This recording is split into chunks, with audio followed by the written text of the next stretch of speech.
Perfecto. Muy bien, muchas gracias. Gracias por la información.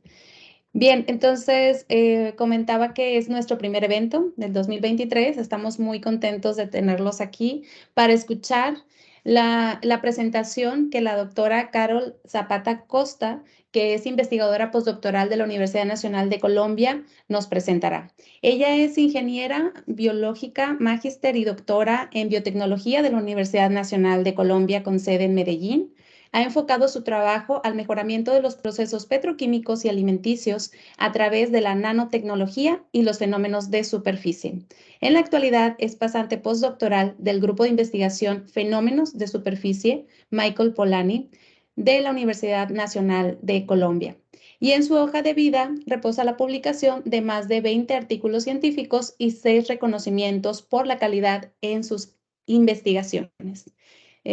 Con mucho gusto le doy la palabra a la doctora Carol Zapata para que nos haga su presentación. Doctora, adelante, por favor.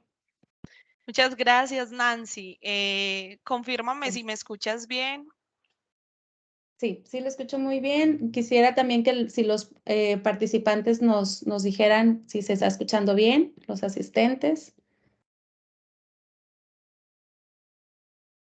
Perfecto, muy bien, ya nos dan. Es que justo Teams cambió la modalidad de los webinars, entonces creo que ahí también estuvo el detalle. Bueno, perfecto. Bueno, de antemano agradecer a la asociación por la invitación y a todos los asistentes por tomarse este tiempo para escuchar alguna información que pueda ser de su interés. Y bueno, yo creo que ya esperamos lo suficiente, entonces vamos de una vez a comenzar, ¿les parece?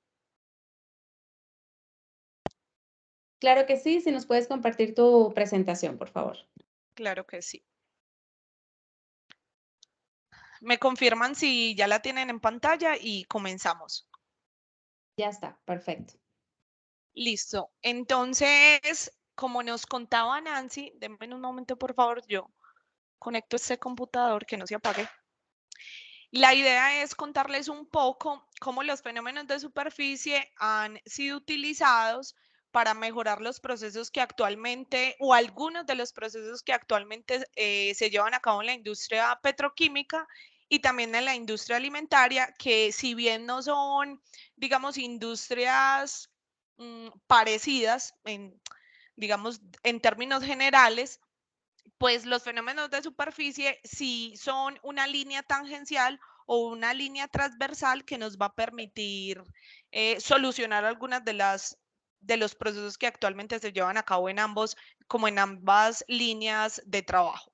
Entonces, a manera personal, mi nombre es Carol Zapata, soy ingeniera, magíster y doctora de la Universidad Nacional de Colombia.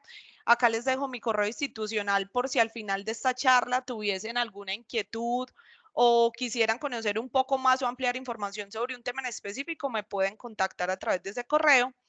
Este es mi grupo de investigación, el grupo de investigación al cual pertenezco y en el cual se han hecho el desarrollo de todas estas propuestas. Acá están también las redes sociales del grupo por si alguien llegase a interesarse sobre lo que estamos haciendo hoy día o en un futuro quizá a hacer una estancia en nuestro espacio de investigación. Entonces, antes de contarles un poco cómo los fenómenos de superficie han venido a intervenir, digamos, estas dos disciplinas que les mencionaba en un comienzo, pues quisiera aclarar el concepto de fenómeno de superficie o dejarlo muy explícito. Y me gustaría decir que son todos esos fenómenos que se producen en la superficie de un cuerpo, sea sólido o líquido, y que permiten la interacción con otro componente, y esa interacción se debe pues como a esas diferencias químicas que hay entre uno u otro agente. Entonces, todas esas interacciones a nivel superficial van a ser utilizadas y toda la ciencia que hay detrás de esas interacciones van a ser utilizadas a lo largo de las propuestas que les vengo a mostrar y de los trabajos que hemos estado haciendo. Es importante a este punto destacar la diferencia entre adsorción y absorción, ya que los fenómenos de superficie que nosotros aplicamos en nuestros procesos y mejoramientos de proceso se basan en fenómenos adsortivos con D. Estos fenómenos se caracterizan por la interacción de las moléculas con la superficie de otro material, una adherencia a nivel superficial, mientras que la absorción con B implica la penetración de esas moléculas a todo el bulbo o a toda la masa de esa sustancia que funciona como superficie. Digamos que en términos sencillos y gráficos, esto representaría la absorción, mientras que este fenómeno representaría la absorción con B. Uno se da a nivel superficial, donde pues cabe muy bien la definición de fenómeno de superficie, mientras que otro es la integración de ese material que inicialmente está en la superficie al interior de la masa. Y como consecuencia de eso va a haber un incremento o un cambio en el volumen de esa superficie que se utiliza como absorbente en este caso. Esa es como dos conceptos que deben quedar claros y también hacer claridad en que nosotros hoy día estamos enfocados en todos los procesos que tienen que ver con fenómenos de absorción con D. Dejando claro como esos conceptos que sé que para algunos son un poco evidentes, vamos a entrar a contarles un poco de qué hacemos como grupo y cómo a través de entender esos fenómenos absortivos y de superficie hemos podido mejorar los procesos que actualmente lleva a cabo la industria, tanto petroquímica como alimenticia, que son como las dos líneas que hemos definido como grupo para trabajar. Quisiera tener retroalimentación. ¿Me están escuchando bien? Que siento que... Sí, se escucha muy bien. Listo. Entonces, el primer trabajo que quisiera compartirles es este que titulamos de manera general biomateriales como propuestas para el tratamiento terciario de aguas de producción. Les quisiera dar una introducción, enfocarlos un poco al problema en el que nos vamos a basar, el problema que estamos intentando solucionar y que ustedes infieran que la solución a ese problema proviene de la aplicación de los fenómenos de superficie. En Colombia, igual que en la mayoría de países que producen crudo petrolero, ese crudo se produce paralelamente con barriles de agua. Digamos, la relación crudo-agua va a depender mucho de la naturaleza del yacimiento del pozo, pero se dirá a manera general que por cada barril de crudo que se produce, subsecuentemente se están produciendo 3 barriles de agua. Esas aguas que se generan tienen que tener dos propósitos o hoy día son aplicadas de dos maneras. Una es la reinyección al pozo, y de modo que funcione el agua como agente de movilidad o como agente pistón para seguir sacando crudo. Y ya en el peor de los casos, cuando digamos el campo produce mucha agua, pues habrá que usar parte de esa agua para vertir o para disponer en otras zonas por el exceso pues de agua producida. Esas aguas no se pueden disponer sin un previo tratamiento. Y digamos que los primeros que se hacen son tratamientos físico-químicos para remover contaminantes de esa agua, principalmente hidrocarburos. Los métodos físicos y químicos tratan el agua siempre y cuando la cantidad de crudo que hay presente en esa agua, bien sea emulsionado o no, sea de concentración grande. Entonces, estos métodos son eficientes, pero llega una condición de solubilidad del hidrocarburo o una concentración tan baja que esos métodos ya van a ser ineficientes y se procede a los métodos biológicos. Sin embargo, el método biológico tiene algunas limitaciones técnicas, entonces nosotros hemos propuesto hacer sinergia entre los procesos absortivos y los métodos biológicos, tratando de encontrar como las mejores bondades de ambos, tanto la absorción, que ha sido uno de los métodos más usados para la descontaminación y sobre todo para la absorción de hidrocarburos, y también los métodos biológicos que al final del día van a servir como una unidad catalítica. Entonces les voy a mostrar algunos de los resultados alrededor de esta propuesta.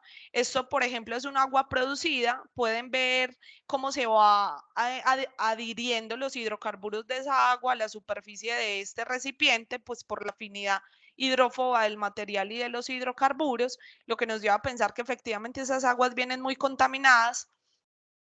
Y digamos que a partir de esta agua que se caracteriza por ser un medio hipóxico, poco contenido de oxígeno, alto contenido de grasas, también es una salmuera, un alto contenido salino presentan esas aguas, pudimos hacer el aislamiento de 3 bacterias. Y nuestra hipótesis es que si una bacteria es capaz de crecer en un ambiente de este tipo, muy probablemente sea capaz de utilizar los hidrocarburos como fuente de carbono y energía. Hicimos el aislamiento de esas 3 bacterias e hicimos un proceso bioquímico de identificación. Estas son las 3 bacterias que encontramos, 2 del género Pseudomonas y una Acinetobacter. Y al final del día nos quedamos con una única bacteria para seguir nuestros ensayos, que fue la Pseudomonas sutseri. Esa elección fue debida a muchas condiciones de laboratorio que nos permitieron decantarnos por ese microorganismo. Acá está toda la identificación de ADN de la bacteria para darle pues un nombre.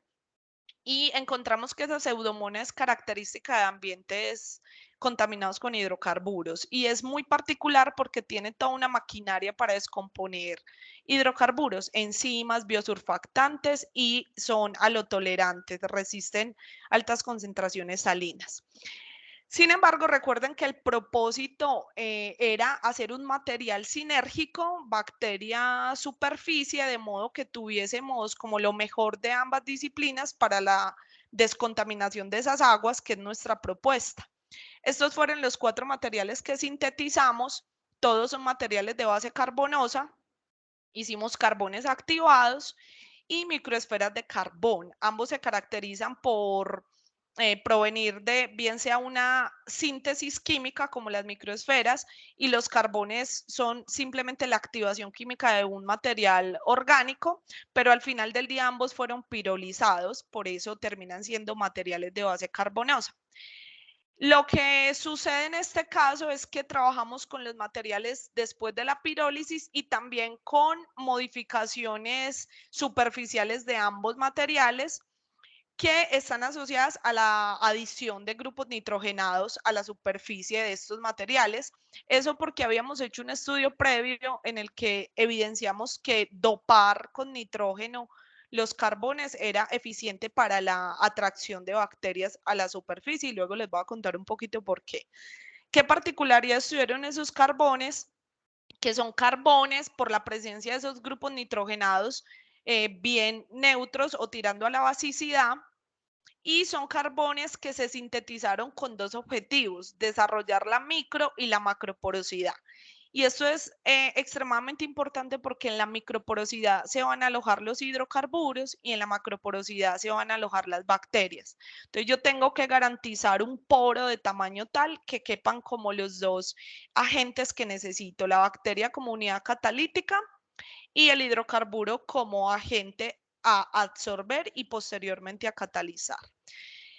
Estas son unas micrografías tanto de los carbones, por ejemplo, aquí podemos ver el carbón y en las 2 siguientes podemos ver el carbón con las bacterias inmovilizadas. Vemos cómo cambia pues la imagen. Acá hay una especie de película que se asocia a la presencia de esa biopelícula o el crecimiento bacteriano.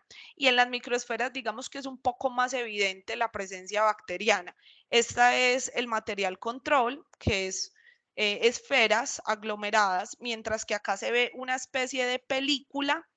De hecho, tiene una forma basilar que es diferente o contrasta con el carbón o las microesferas, perdón, que como su nombre lo dice son de forma esférica. Acá hacemos un poco un zoom y podemos ver que ese contraste de forma se debe a la partícula primaria del carbón sumado a la bacteria. Esos materiales fueron utilizados entonces y evidenciado su eficiencia para la remoción, por ejemplo, de aromáticos individuales, benceno, tolueno y fenol, y también la remoción de crudo total. Vamos a ver primero los resultados de los aromáticos. Podemos evidenciar que bien sea el material base, o sea, los carbones, como los carbones con microorganismos, que vamos a llamar biomateriales, son mucho más eficientes en la absorción de aromáticos que la bacteria individual, ¿cierto? La bacteria ya tiene actividad hidrocarburo degradante comprobada, pero vemos que la eficiencia de remoción será más alta cuando esa bacteria o cuando se utiliza el material base, el material sin bacterias adheridas o el biomaterial. Estas barras incrementadas, tanto para los carbones como para las microesferas, están asociadas también a que estamos incorporando un material altamente poroso con un área superficial importante que trae como consecuencia el fenómeno de absorción, ¿cierto? Solo por atracción electrostática en superficie. O sea, eso es hasta este punto podríamos decir que puede ser simplemente un fenómeno absortivo. Entonces, ¿dónde vienen a actuar los microorganismos? Vienen a actuar, lo vamos a ver más adelante, evidenciando que esas condiciones en las que estoy utilizando biomateriales empiezan a generar unos metabolitos producto de la catálisis, que lo vamos a ver en la siguiente diapositiva. Acá les quiero mostrar que también hicimos ensayos no solo con aromáticos, sino con crudo total, ¿cierto? Y podemos ver que de nuevo los biomateriales, acá solo lo hicimos para biomaterial y bacteria libre, son mucho más eficientes removiendo crudo total que la bacteria libre. Entonces, como les contaba, ¿qué nos hace pensar que el biomaterial efectivamente esté llevando a cabo catálisis, que es la propuesta o el objetivo de inmovilizar las bacterias en él? Cuando fuimos haciendo la caracterización química de ese proceso degradativo, encontramos unas barras asociadas a unos compuestos que son intermediarios de la catálisis de hidrocarburos, y esas barras solo se reportaban para los ensayos en los que estuviera la bacteria, bien fuese libre o el biomaterial, lo que nos llevaba a concluir que efectivamente se estaba llevando a cabo un proceso de catálisis, porque se estaban formando nuevos metabolitos que estaban ausentes en los ensayos donde solo utilizábamos material. Entonces, ese fue nuestro primer hallazgo. Esto es un poco la explicación de esos resultados. Como les contaba, la bacteria se mete en el macroporo del carbón, que es un poro de tamaño superior a 50 nanómetros, se estabiliza por interacción electrostática porque los carbones fueron neutros o tirando a la basicidad o positivos, mientras que la bacteria tiene una densidad superficial de carga negativa, entonces hay estabilización electrostática. Y los hidrocarburos se alojan en los microporos y también se estabilizan por interacciones tipo PP, electrón-electrón, o también se estabilizan por interacciones electrostáticas con la densidad de carga positiva del carbón y los electrones de los aromáticos. Esto es una propuesta de la interacción de la triada que se da cuando yo descontamino con un biomaterial. Hay una interacción bacteria, material, hidrocarburo. Entonces, digamos que ese ha sido uno de los trabajos que hemos propuesto y hemos ido ampliando con el tiempo y afinando para al fin tener un material que pueda ser prometedor para el tratamiento de estos grandes volúmenes de agua. Otro que me gustaría mostrar en el que se aplique el fenómeno de superficie para mejorar un proceso actual es, hemos desarrollado nanopartículas aminofuncionalizadas para mejorar el desempeño de polímeros que también se utilizan en la industria hoy de hidrocarburos y que tienen el propósito de mejorar la obtención de hidrocarburos a partir del yacimiento. Entonces, a manera como de contextualización, cada país tiene una reserva aprobada de hidrocarburos. En Colombia, por ejemplo, se pronostica que los hidrocarburos que hay hoy día alcancen para más o menos, o el crudo alcance para entre 6 y 7 años. Lo que sigue a continuación es entonces seguir recuperando crudo atrapado del yacimiento, que se llama recobro, o bien hacer fracturamiento hidráulico, que es la búsqueda de hidrocarburos en zonas mucho más profundas del yacimiento. Pero digamos que en Colombia, por ejemplo, el tema de fracturamiento hidráulico se encuentra, digamos, en un álgido debate. Entonces, lo más viable por el momento será seguir recuperando hidrocarburo atrapado del yacimiento. Una de las propuestas es la inyección de aguas mejoradas, por decirlo así, y esas aguas muchas veces van mejoradas con polímeros con la intención de incrementar la viscosidad en esa agua mejorada y que esa agua funcione como pistón para desentrampar crudo que se ha quedado atrapado en cierta porosidad del yacimiento y hacerlo que se movilice. ¿Cuál es el inconveniente con esos polímeros que van a ir a mejorar esas aguas? Esos polímeros, o por lo menos el que se utiliza hoy día en la industria de hidrocarburos, que es una poliacrilamida parcialmente hidrolizada, una HEPAN, es muy sensible a todas las condiciones de operación, al estrés mecánico, a la concentración salina del agua. Normalmente el yacimiento es pues una fuente de iones importante. Es sensible al cambio de temperatura, hay yacimientos muy calientes. Entonces, la pérdida de eficiencia de ese polímero es altamente probable. Y digamos que si uno hace una búsqueda bibliográfica, ve que hay cómo resolver casi todos los ataques operativos del polímero, excepto la presencia de iones. Ese es uno como de los inconvenientes que hoy día se tienen, y es que hay una alta degradabilidad por efecto iónico. Entonces, nuestra propuesta era efectivamente desarrollar unas nanopartículas de modo que evitaran la pérdida de eficiencia del polímero por efecto iónico. Eso es un poco la metodología que seguimos. La base de las nanopartículas es nanopartículas de sílice fumárica. Sin embargo, el reto estuvo en conocer el agente modificante y la concentración de ese agente tal que mejorara el desempeño del polímero, y mejorar el desempeño es que no pierda viscosidad en presencia de sales. Entonces, esta es, digamos, la ruta metodológica que utilizamos desde la síntesis y caracterización de esa nanoestructura inteligente hasta el ensayo de eficiencia cuando incorporamos esas nanoestructuras a una solución polimérica.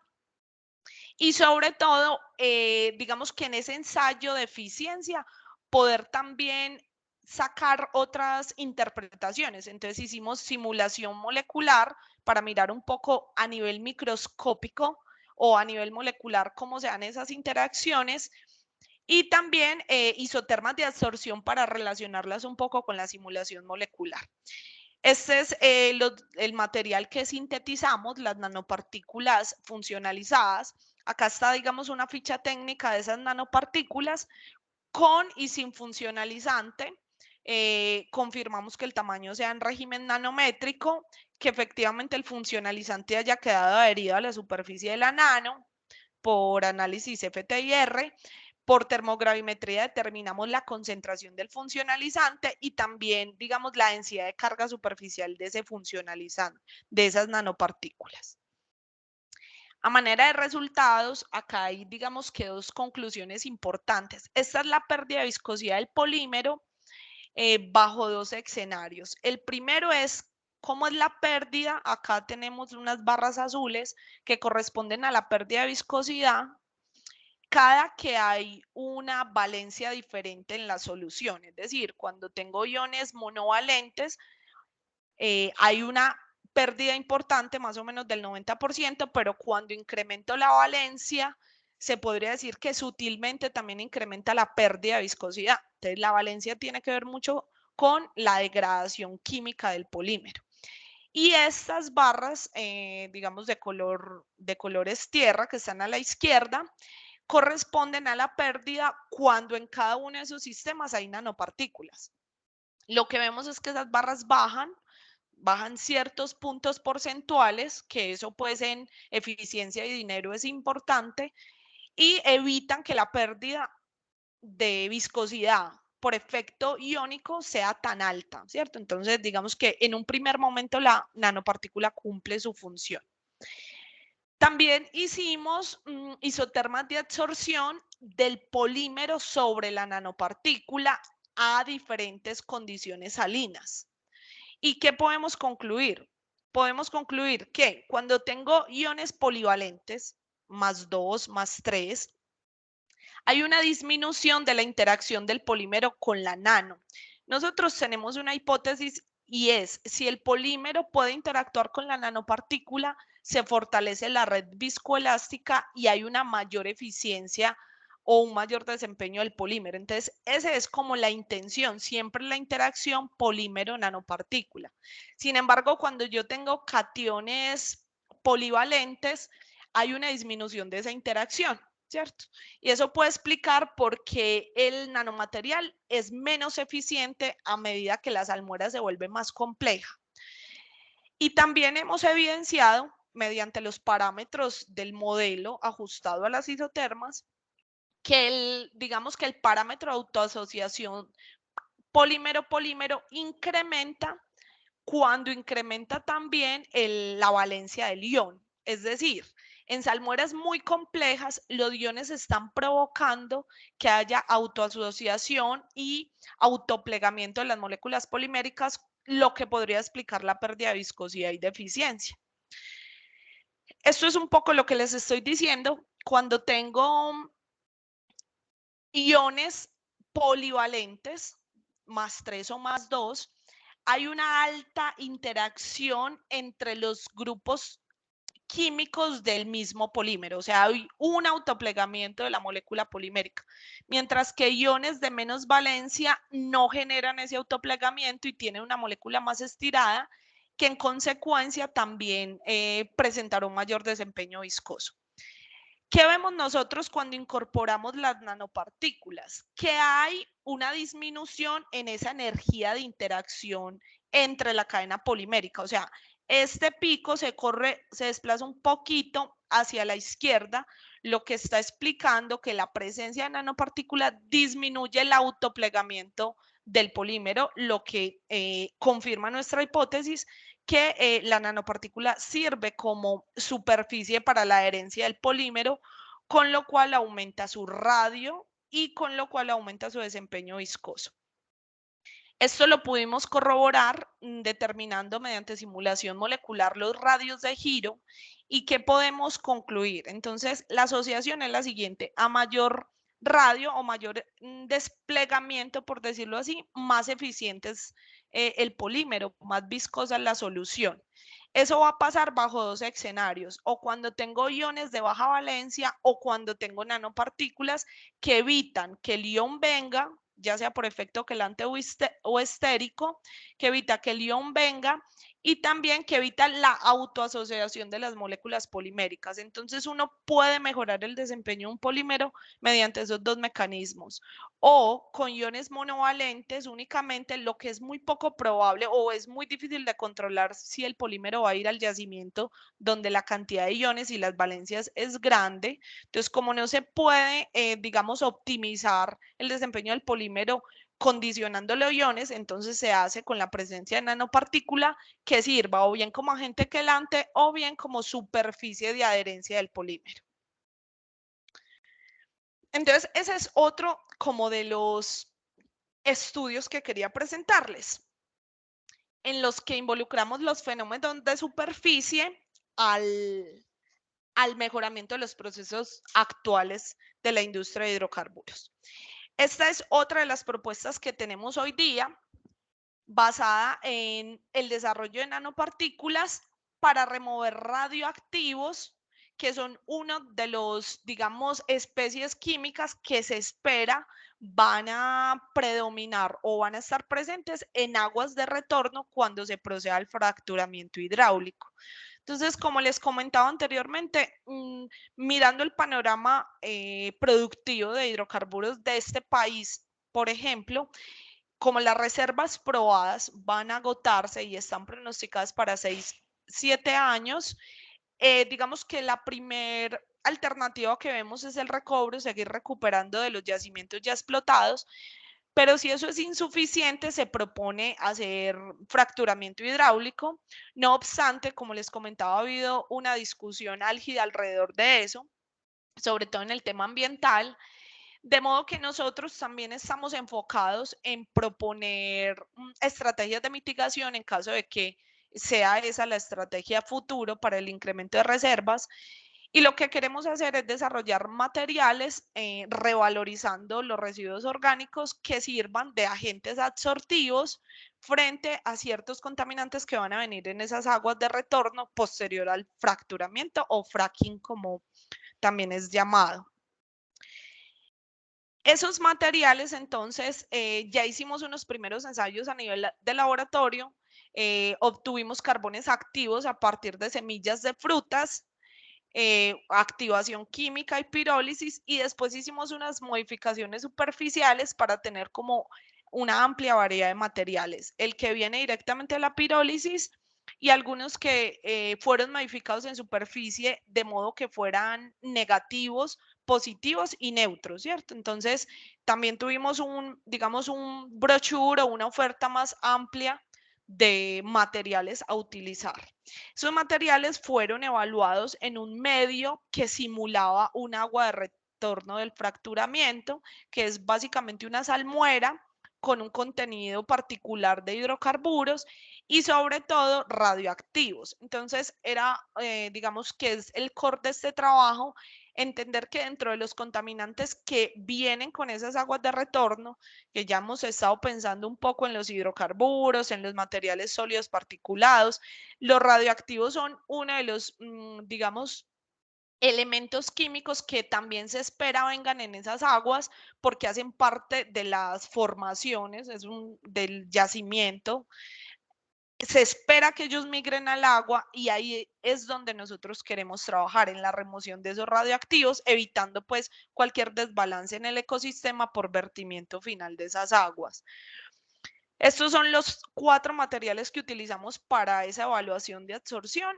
Todos son carbones activados. Simplemente los últimos 3 están modificados. Esas modificaciones no se logran ver a escala de SEM, pero básicamente es uno con fósforo, otro con nitrógeno y otro con fósforo y nitrógeno para obtener materiales ácidos, básicos y neutros respectivamente. Cuando hicimos los ensayos de remoción, nos dimos cuenta que hay una relación directa entre la funcionalización y la eficiencia absortiva. En este caso no hicimos isotermas de absorción porque las condiciones a las que va a estar el radioactivo en el medio durante el tiempo que esperamos hacer el proceso de absorción son particulares. Es decir, nosotros esperamos tener máximo una concentración de 500 ppm, que realmente es alta, y nos estamos proponiendo ese tratamiento en un lapso de 24 horas. Entonces, bajo ese escenario, evaluamos los materiales y nos dimos cuenta que todos son eficientes en la remoción de radioactivo. Y aquí quiero hacer una claridad: el radioactivo que utilizamos fue uranio. Uranio radioactivo lo utilizamos en forma de sal, con todas las condiciones de bioseguridad que exige. Y nos dimos cuenta que el carbón sin funcionalizar y el carbón funcionalizado con nitrógeno, es decir, los que más tienden a la basicidad, fueron los más eficientes para la remoción de esas sales de uranio. Eficiencias hasta o superiores al 90%. A esos carbones se les hizo todo un pool de pruebas de caracterización físicas, químicas. Físicas, evaluamos, por ejemplo, todo lo que tiene que ver con la porosidad, el volumen microporoso, mesoporoso, y químicas, evaluamos para esos carbones el contenido de oxígeno y fósforo por XPS y el punto isoeléctrico o el potencial cero de carga de esos carbones. Como teníamos esas propiedades, pudimos establecer correlaciones entre la eficiencia y esas propiedades. Y nuestras conclusiones son que el volumen mesoporoso es determinante en la eficiencia de remoción de radioactivo, por lo menos bajo este escenario.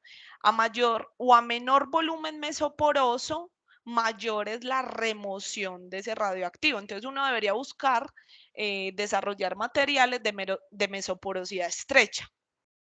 Otra de las condiciones que vimos es determinante para que se dé la absorción es el contenido de oxígeno y fósforo. A menor contenido de oxígeno y fósforo, o sea, entre menos ácidos sean los materiales, mucho más eficientes son para la remoción de esas sales de uranio. Entonces, digamos que eso puede ser un poco de inteligencia alrededor del desarrollo de materiales con este propósito. Acá tratamos de dar, digamos, un argumento físico-químico de por qué son esos los materiales más eficientes y tiene mucho que ver con la especiación de la sal de uranio a la condición de evaluación, está en forma catiónica, y a la especiación de los materiales, perdón, está en forma aniónica, y la especiación de los materiales al pH de trabajo que está en forma catiónica. Eso es lo que permite esa interacción electrostática material-sal de uranio.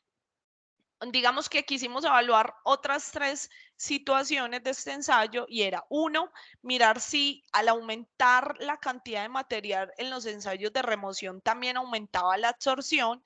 Aquí sí hicimos isotermas y nos enteramos que tener más material, por ejemplo, esto es una relación, estas barras, las últimas gráficas, tiene 20 veces más material, o por lo menos 4 veces, perdón, más material que las primeras barras. Sin embargo, a pesar de tener más material para el proceso de remoción, no implica una mayor absorción de las sales de uranio. Entonces, también es importante definir a qué condición material-solución hay una eficiencia óptima. Y también quisimos evaluar si digamos, esa absorción va a ser afectada por la salinidad con la que venga esas aguas. Entonces nos planteamos hacer los ensayos de absorción siempre y cuando el agua viniese sin iones, que es muy poco probable, agua dulce, o con concentraciones iónicas de 10.000, 30.000 y 50.000 ppm. Lo que vemos es que el material sigue siendo igual de eficiente aún y con la presencia de esos iones. No se, digamos, incomoda la interacción sal de uranio con el material desarrollado. Y otro estudio que quisimos hacer para estos materiales fue los ciclos de utilidad o los ciclos de reuso de esos 2 materiales óptimos. Y la conclusión es que hasta 25 ciclos puede ser reutilizado el material. Después de esos 25 ciclos, el material sin funcionalizar sigue igual de efectivo, mientras que el material funcionalizado, nuestra hipótesis es que por el lavado continuo para los reensayos se puede estar perdiendo funcionalizante y con eso capacidad sortiva. Bueno, como estamos cortos de tiempo, les quiero mostrar en términos de la industria alimenticia qué estamos haciendo y qué hemos hecho, porque creo que ya estamos cerca al final. Entonces es bueno compartirles también en la industria alimenticia qué estamos haciendo. Y digamos que este es uno de un trabajo bonito que hicimos hace poco. Queremos también utilizar los fenómenos de superficie para mejorar o aplicarlos en el campo de alimentos funcionales. En Colombia, los últimos años se ha venido hablando mucho de cannabis medicinal y se ha venido estableciendo toda una legislación para la explotación, transformación y todo lo que tiene que ver con productos basados en cannabis. Haciendo una búsqueda tanto pues de trabajo de campo como investigativa, nos damos cuenta que los fitocannabinoides o las moléculas que se asocian a ese efecto terapéutico hoy día están siendo comercializadas, por lo menos si es para consumo, dispersas en matrices aceitosas, aceites donde dispersan las moléculas que tienen esos efectos fitoterapéuticos. El inconveniente es que esas matrices oleosas digamos que presentan ciertas limitaciones técnicas. Unas es, por ejemplo, que si tú adiciones esas gotas a, qué sé yo, una bebida, un refresco, un café, un jugo o incluso una ensalada, es muy probable que ese aceite se quede adherido a la superficie del recipiente por la afinidad lipofílica, con lo que estás disminuyendo pues como la ingesta del cannabinoide al final del día. Eso sumado a que llegado el caso en que sí puedas consumir la gota, la cantidad de CBD o de fitocannabinoide que hay disponible de ahí a todo el sistema digestivo también se va a ver reducido por la falta de solubilidad de esa gota en toda, digamos, en todo lo que tiene que ver con el tracto gastrointestinal. El cannabinoide que queremos, con el que estamos trabajando, es el CBD, es uno de tantos que tiene la flor. Es uno de tantos y es el que se asocia a efectos terapéuticos y no psicoactivos.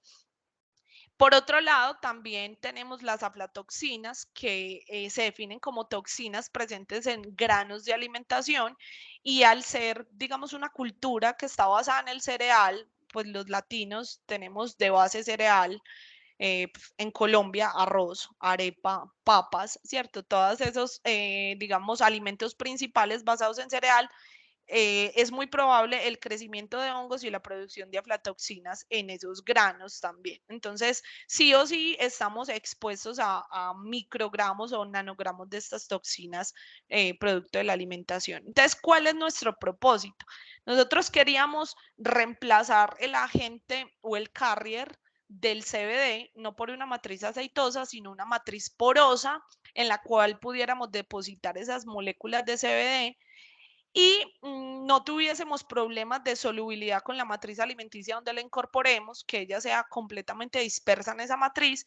Y otra cosa que queríamos era condicionar la liberación de esas moléculas. ¿Condicionarla cómo? Que pasara intacto el complejo por boca, que en estómago hubiese una liberación de las, perdón, que pasara intacto por boca y estómago, que en intestino hubiese una liberación de la molécula, porque ese es el órgano, digamos, donde se va a dar la absorción, y que una vez tuviéramos el material ya desorbido, el material libre, estuviera disponible para la absorción de aflatoxinas, porque, digamos, médicamente se reporta una acumulación de aflatoxinas a nivel intestinal. Estos son los materiales, este es el proceso para la obtención del material que fabricamos. Ese material es una síntesis química que posteriormente se lleva a cabo una pirólisis para obtener un material de carbón. Ese material fue funcionalizado también para volverlo básico y ácido y mirar si alguna de esas propiedades cumplía con el propósito de esta investigación. Estas son las pruebas de caracterización que se le realizaron a esos materiales, pero quiero mostrar los resultados. Estas son las micrografías de sus materiales, son básicamente micro o nanoesferas, son nanoesferas de carbón, y tienen una particularidad y es un importante volumen micro y mesoporoso. Listo. Ahora, ¿qué observamos? Vemos aquí, esto es una isoterma de absorción. Esto, isoterma, corresponde a la depositación apenas del cannabinoide sobre los tres materiales sintetizados, lo cual nos permitió elegir uno de los tres materiales como el mejor carrier, y en este caso fue el material sin modificación, y lo atribuimos a la densidad de carga que presenta los materiales sin modificar, o los básicos, que fueron los más eficientes, presentan una densidad de carga positiva que va a interactuar muy bien con la molécula del CBD, que tiene un anillo aromático y diversos enlaces pi. Entonces, una interacción de tipo electrostática de esa molécula con las superficies de esos materiales. Luego procedimos a los ensayos de liberación del CBD. Recuerden que nuestro propósito es que no se libere en estómago y sí lo haga en intestino. Y así sucedió. En estómago la liberación es inferior al 20%, pero a condiciones intestinales es un poco superior. Y eso también tiene que ver con la naturaleza química del CBD y del carrier bajo esos dos pHs. Entonces se puede decir que a pH 2,1 o estomacal hay una alta interacción molécula CBD con el carrier, lo que no permite que se suelte de él o se dé la liberación. Entonces, digamos que un diagrama de especiación de ambas agentes nos da cuenta de eso, de la alta interacción electrostática. Caso contrario, a pH 7,4, los materiales que inicialmente estaban neutros o positivos van a empezar a adquirir una densidad de carga negativa, porque superan su punto cero de carga, empiezan a adquirir una densidad de carga negativa que se va a repeler con la molécula de CBD que estaba depositada en él, y con ello se va a dar la liberación de esta molécula. Entonces, digamos que esa era nuestra intención. Esto es un poquito un graphical abstract de lo que les acabo de contar. Y después, con los materiales desorbidos, hicimos las pruebas de absorción de aflatoxinas, que era darle un reuso a ese material que va a quedar libre a condición intestinal. Lo que podemos ver es que hay un material que tiene remociones superlativas en relación a los otros. Ese material es aquel modificado con grupos nitrogenados. Son las barras verdes, y sin importar la concentración inicial de aflatoxina, que la manejamos en el rango que propone la literatura, hay siempre remociones superiores al 80%. Y también tiene que ver mucho, acá hicimos una correlación del porcentaje de remoción con la densidad de carga superficial del material, y es estrictamente relacionada la densidad de carga con la capacidad absortiva frente a la aflatoxina. Acá sí es estricto que el material sea neutro o básico. Entonces, digamos que ese es otro de los trabajos que estamos haciendo con materiales y cómo aplicar los fenómenos de superficie a la industria alimenticia. Tengo otros ejemplos, pero la verdad creo que estamos sobre el tiempo. Yo doy clase a las 12, por eso voy un poco también rápido, pero eso es lo que les quería mostrar. Les puedo compartir, todo esto está publicado hoy día. Les puedo compartir tanto la presentación como los artículos, la mayoría son open access, por si se quieren enterar un poco más de cada trabajo u otros que estamos haciendo en la actualidad.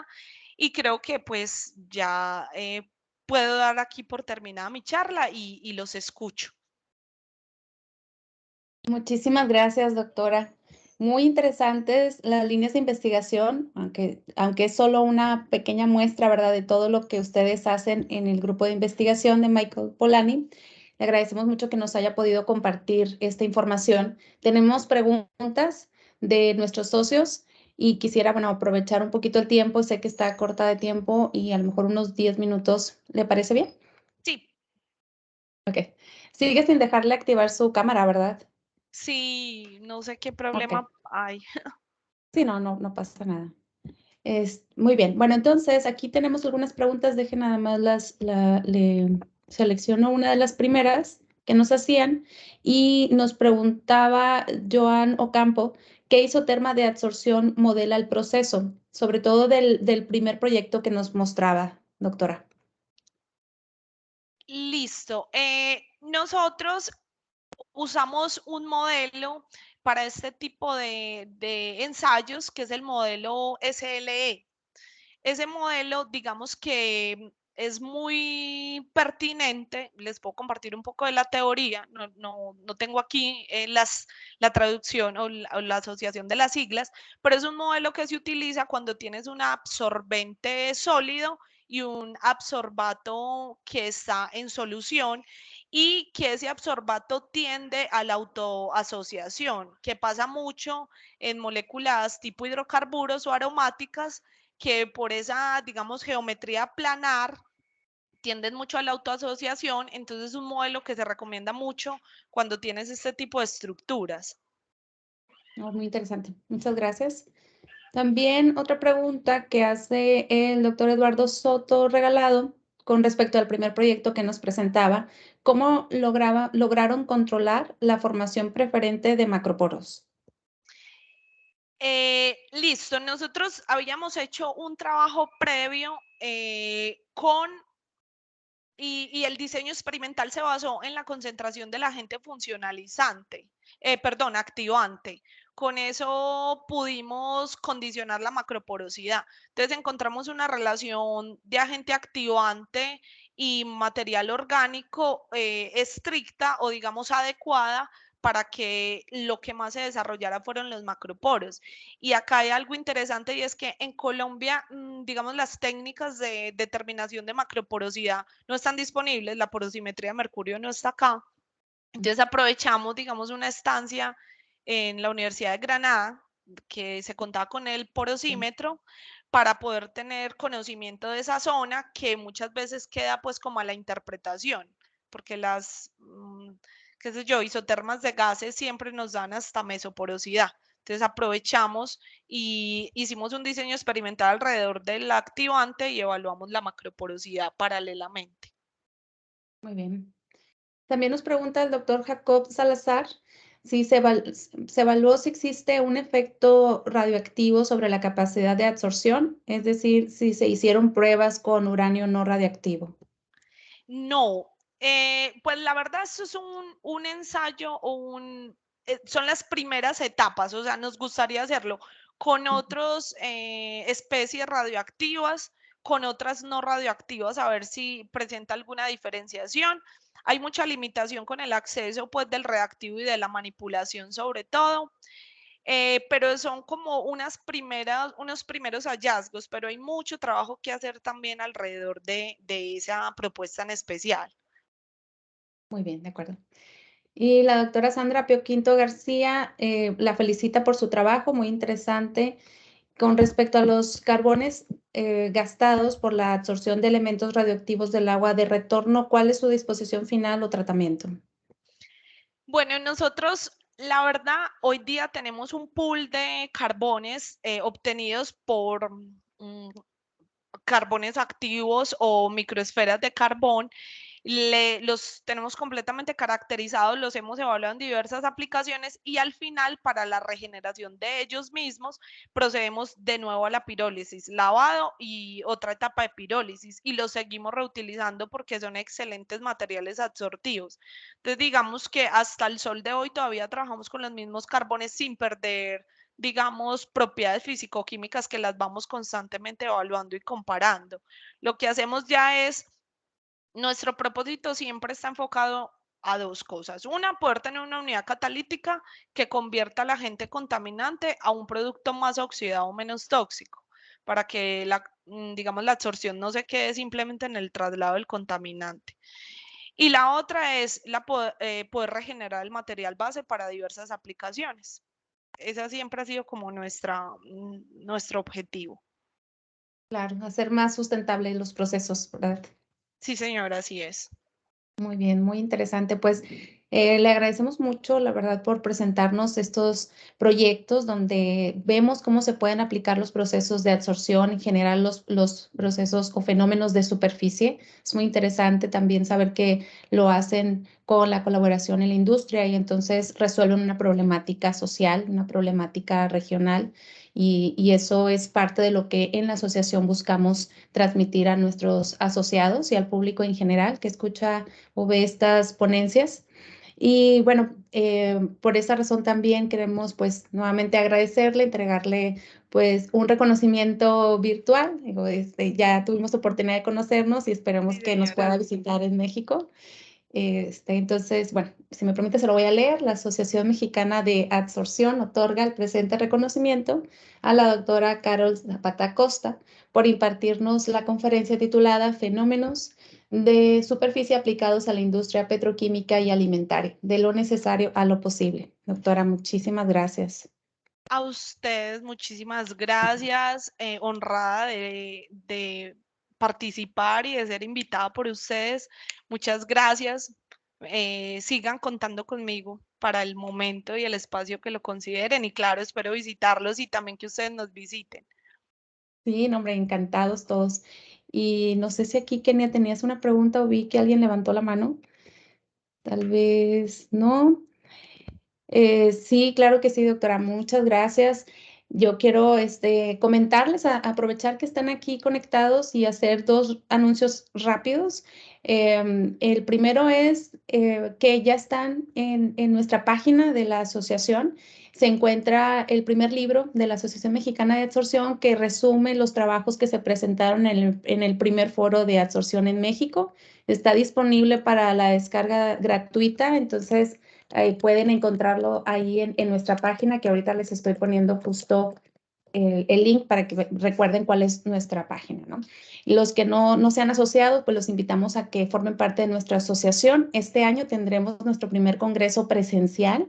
Estamos armando un plan de trabajo y un programa que esperamos lo vayan a disfrutar muchísimo, buscando poderles presentar, pues, este foro para que ustedes nos puedan compartir los avances que realizan en absorción y para que también puedan aprender de otros investigadores, como ahora la doctora Carol Zapata nos hizo esta presentación y muchos otros que estarán muy interesados en participar y en presentarnos sus avances en los proyectos de investigación. Muy pronto, finales de este mes, les haremos llegar la información ya a detalle para que conozcan la sede, para que conozcan las fechas y para que nos acompañen y nos conozcamos y tengamos una mayor fortaleza, un grupo más fuerte en absorción en México y, bueno, por supuesto, en el mundo. Muchas gracias a todos. Les deseo un excelente fin de semana. Hasta luego. Muchas gracias. Feliz día. Gracias. Sí, sí.